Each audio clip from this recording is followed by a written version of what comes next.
कृष्णाय वासुदेवाय देवकी नंदनाय च नंदगोपकुमाराय गोविंदाय नमो नमः। जय श्री राधे। समादरणीय भक्त सज्जन, एकादशी व्रत भन्नाले हाम्रो 16 तिथि मध्ये एउटा जुन एकादशीको दिन आउँछ त्यसलाई व्रत भन्ने गरिन्छ। व्रतको अर्थ जान्न नितान्त आवश्यक छ।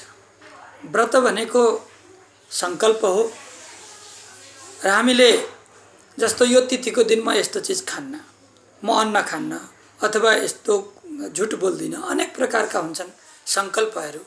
त्यो संकल्पलाई जसले पूरा गर्छ त्यो व्रत भनिन्छ। उपासना भनेको उपासनाको अर्थ व्रतसँग सम्बन्धित छ र उपवासको अर्थ भगवानको छेउमा बस्नुसँग सम्बन्धित छ।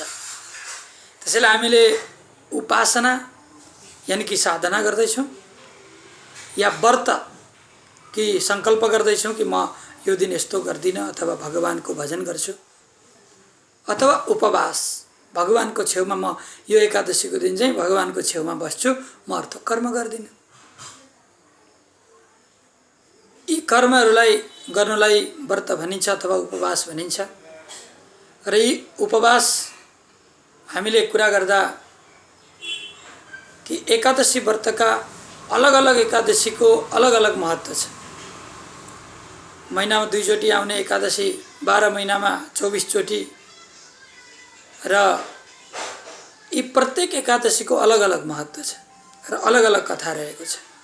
यस्तै हामी चल्दै गरेको यो आषाढ कृष्ण पक्षको एकादशीको कुरा गरौँ।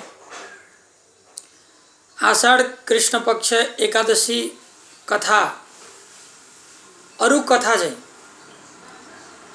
चाहिँ युधिष्ठिरजी महाराजले भगवान श्रीकृष्णसँग प्रश्न गर्नुहुन्छ, प्रभु हजुरले मलाई धेरै एकादशीका कथाहरूको बारेमा श्रवण गराउनुभयो, निर्जला एकादशीको पनि हजुरले सविस्तार वर्णन गरिबक्स्यो। अब मलाई यो आषाढ कृष्ण पक्षको एकादशीको कथा सुन्ने इच्छा छ। भगवानले भन्नुहुन्छ, हे राजन, व्रतानाम उत्तमम राजम कथयामि तवाग्रत। व्रतहरूमा पनि अत्यन्तै उत्तम तिम्रो अगाडिमा भन्दछु सुन। अनेक व्रत हुन्छन् र व्रतको फल पनि विविध किसिमको हुन्छ, तर कुनै कुनै यस्ता व्रत हुन्छन् जुन व्रतबाट हामीले पूर्ण लाभान्वित हुन सक्छौँ, पूर्ण फल प्राप्त गर्न सक्छौँ। र यो एकादशीमा भुक्ति मुक्ति करे स्थित, एउटा हातमा भोग छ, एउटा हातमा मुक्ति छ, योग छ। हामीले भोग भोग्ने हो कि योग भोग्ने हो, अथवा यो संसारमा सुख समृद्धिले भरिपूर्ण बनिने हो या परलोकमा गएर भगवानको चरणमा सन्निहित हुने हो, यो आफ्नै हातमा छ। र दुईटै उभयत्व शक्ति दिन सक्ने एकादशी व्रत हो। र यो व्रत ठुल्ठुला पापहरू छन् भने तीलाई पनि समन गर्न सक्छ। त्यसो भए त समन भइहाल्ने रहेछ भनेर पाप गर्दै व्रत लिँदै गर्ने चाहिँ होइन। अन्जानमा भएका ठुल्ठुला पाप पनि व्रतले चाहिँ त्यसको क्षमा गरिदिन सक्छ भन्ने कुरा हो। तर जानी जानी गरेको पाप कहिले पनि क्षमा योग्य हुँदैन, त्यो अक्षम्य हुन्छ, यो जानिराख्ने कुरा हो। यसको कथा यस प्रकार छ। यक्षराज कुबेर जो अत्यन्तै भगवानका निष्ठावान भक्त थिए, भगवान शङ्करका, क्षीरसागरबाट आफ्ना सेवक जो हेममाली नामका माली थिए, तिनले क्षीरसागरबाट नित्य पुष्पहरू लिएर आउने गर्दथे र त्यही पुष्पले भगवान शङ्करको आराधना गर्ने गर्दथे कुबेरजी महाराज। यी हेममालिक आफ्नी पत्नी विशालाक्षीका साथ सन्तुष्ट थिए र भगवान शङ्करको सेवामा पूर्ण रूपेण लागि परेका थिए, कुबेरलाई सहयोग गर्दथे। कुबेरकै आज्ञाअनुसार क्षीरसागर जानु, त्यहाँबाट पुष्प आदि लिएर आउनु र कुबेरलाई निवेदन गर्नु र कुबेरले त्यही सामग्रीद्वारा भगवान शङ्करको पूजा गर्नु, यो नित्य चलिरहेको थियो। तर संसार कहिले पनि एकै रफ्तारमा चल्दैन। हाम्रो गाडी पनि कहिलेकाहीँ यताउता डगमगाउन थाल्छ। त्यस्तै आज हेममाली पनि एक दिन पुष्प टिपेर त ल्याउँछ, तर त्यो पुष्प कुबेरको भवनमा लिएर जानुपर्ने, पूजाको सामग्री कुबेरको भवनमा लिएर जानुपर्ने, तर उसले आफ्नै घरमा राख्छ र आफ्नी ती अत्यन्तै कमनीय विशालाक्षी नामकी आफ्नी पत्नीमा आसक्त भई, कामासक्त भई क्रीडा गर्न लाग्छ। यतातिर समय बित्यो, पूजाको दिउँसोको समय भइसक्यो, हेममाली फर्केर आउँदैन। कुबेरले आफ्ना यक्षहरूलाई भन्न लागे, होइन त्यो हेममाली कहाँ गयो भनेर प्रश्न गर्दा सेवकहरूले भन्न लागे, प्रभु उता आफ्नै पत्नीका साथ विहार गर्दैछ उसको आफ्नो भवनमा, हामीलाई त्यो कुराको सूचना आएको छ। अत्यन्तै क्रोधित हुन्छन् कुबेर र तुरन्तै बोलाउन लागे। बोलाओ तुरन्तै हेममालीले। हेममाली जब सूचना पुग्छ अत्यन्तै थरथर काम्न थाल्छ, ला आज मैले यो के गरेँ, आज दिउँसोको समय भएछ, प्रातःकाल मैले सेवाको लागि लगिदिनुपर्ने सामग्री ल्याएकै रहेनछु। थरथर काम्दै कुबेरको अगाडि उपस्थित हुन्छन्। कुबेरका आँखा राता राता भएका थिए र आज मेरो त अनादर गरिस् हे सेवक, तर तैँले आज शङ्करको अनादर गरिस्, तैँले अक्षम्य अपराध गरिस्, त्यसैले म तँलाई दण्ड दिन मजबुर छु। त पृथ्वी तलमा जा र नरकीय दुःख भोग भनेर यसरी श्राप दिन लाग्नु। आफ्नो कान्ताबाट वियोग भएर एउटा कुष्ठी रोगी बनेर त दुःख पा भनेर त्यसरी श्राप पाएपछि त्यो हेममाली बिचरा बबुरो के गर्दो। आज एउटा निर्जन वनमा पुग्छ, जहाँ उसलाई कुष्ठरोग लागेको हुन्छ, अर्कै योनिमा छ। पत्नीबाट वियोग भयो, धन सम्पत्तिबाट वियोग भयो, एउटा अनाथको जिन्दगी जिउँदै थियो। तर उसले पूर्व जन्ममा गरेका सुकृतले छोडेको थिएन। उसलाई पूर्व जन्मका सबै याद भइरहेको थियो। त्यही भएर यो जन्ममा राम्रो काम गरौँ ताकि पूर्व जन्ममा त्यसले हामीलाई साथ दियोस्। आज पूर्व जन्मको त्यस सत्कर्मद्वारा उसलाई थाहा थियो कि म यक्ष थिएँ, आज मेरै कुकर्मले गर्दा म आज यस्तो पतित योनिमा आएको छु। निर्जन वनमा घुमिरहेको थियो। त्यतिकैमा उसले टाढीबाट देख्छ स्वयं शक्तिशाली ऋषि मार्कण्डेय मुनिको दर्शन हुन्छ। हृदयदेखि नै गदगद भयो, रोम रोम पुलकित भए र दौडिँदै दौडिँदै गुरु चरणमा गएर दण्डवत गर्न लाग्यो। मार्कण्डेयले भन्नुहुन्छ, ओहो हे अभागा जीवात्मा, कस्मात् कष्टाभिभूतस्तम कुतो निन्द्यतरो यसी। अरे यो निन्दित शरीर कसरी धारण गर्यौ हे जीवात्मन, तिमी को, कहाँबाट आयो, किन यस्तो दुःख पाउँदैछौ, तिमीले के कुकर्म गर्यौ, मलाई सविस्तार वर्णन गर। त्यो यक्षले भन्न लाग्यो, यक्ष राज्यानुचरौ हेममालिति नाम त, म यक्षराज कुबेरको सेवक थिएँ, मेरो नाम हेममाली थियो।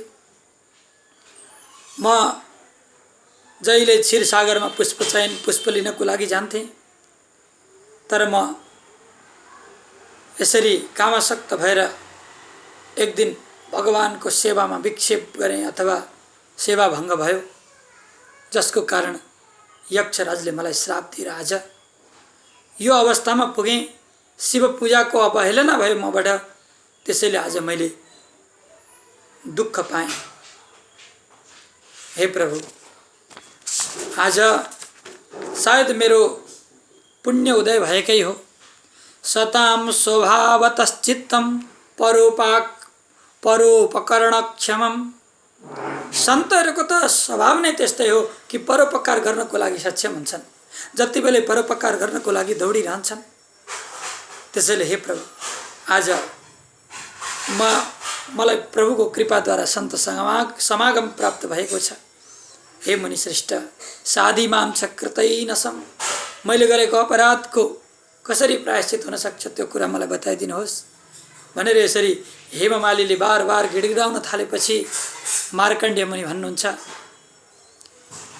हेर यक्षराज, कहिले पनि भगवानको निरादर त गर्न हुँदैन, तर तिमीले भुलवश गर्यौ।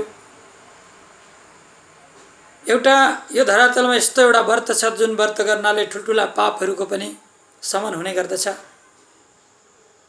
त्यसैले आषाढ कृष्ण पक्षको एकादशीको व्रत बस्छ, जुन व्रतको प्रभावले, जसको नाम योगिनी एकादशी हो, त्यही व्रतको प्रभावले तिम्रा सारा पापहरू धोइनेछन्, सारा पापहरू निर्मूल हुनेछन् र तिमीले पूर्ववत आफ्नो शरीर धारण गर्न सक्नेछौ।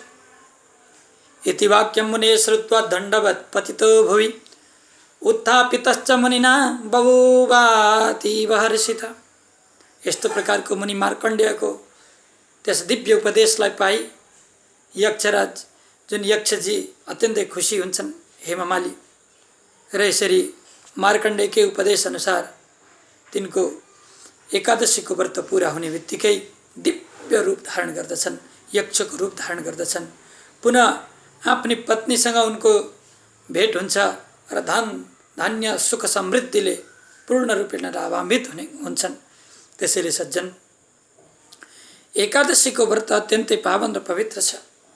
यो एउटा कथानकबाट हामीले जान्नुपर्ने कुरा के हो भन्दाखेरि यहाँ भन्नुहुन्छ, 88 सहस्राणी दिजान भोजयते तु यः। जसले 88,000 ऋषिहरूलाई भोजन गराउँछ त्यो फल केवल यो योगिनी एकादशी व्रत बस्नाले प्राप्ति हुन्छ।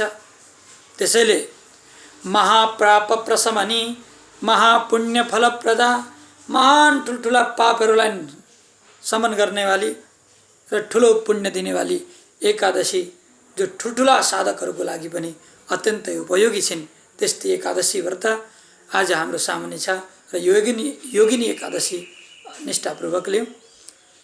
व्रतको नियम दशमी तिथिको रात्रिदेखि हामीले केही आचरणहरू गर्नुपर्ने। एकादशीमा बिहान योगिनी एकादशीको लागि भनेर स्नान गर्ने, म व्रत बस्दैछु, मलाई व्रत बस्ने शक्ति दिनुहोस् परमात्मा भनेर। तत्पश्चात भगवान श्रीहरिको विधिवत पूजा गर्ने र यसरी दिनभरि भगवानको व्रत बस्ने, रात्रि जागरण गर्ने र बिहान पुनः ब्राह्मण ब्राह्मणीलाई पुज्ने, बन्धु बान्धवलाई भोजन गराउने। यसरी काम्यक व्रत पुरा हुन्छ भने जो निष्कामनापूर्वक व्रत बसिन्छ, जस्तो गरे पनि भगवानलाई सबै कुरा समर्पित गर्ने, जस्तो सकिन्छ त्यसरी नै गर्ने। कामनायुक्त र निष्कामनायुक्त व्रत हुन्छन् र कामनायुक्त व्रत गर्नु छ भने त्यसका कठोर नियमलाई पालन गर्नु नै पर्ने हुन्छ।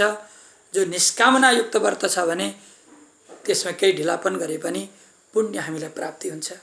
केवल एकादशीको व्रत कथा सुन्नाले मात्रै ठुल्ठुला पापहरू नाश हुन्छन् र हामीलाई ठुलो पुण्य प्राप्ति हुन्छ। जसले आधी बेला अथवा एक बेला अथवा दिनभरि अथवा 24 घण्टा अहोरात्र व्रत गर्छ भने त्यसको फलको जुन पुण्यको हामी कहिले बखान गर्नै सक्दैनौँ। त्यसैले जस्तो सकिन्छ त्यसरी व्रत अवश्य बसौँ र योगिनी एकादशीले सबैलाई कल्याण गर्नुहोस्। अस्तु, जय श्री राधे।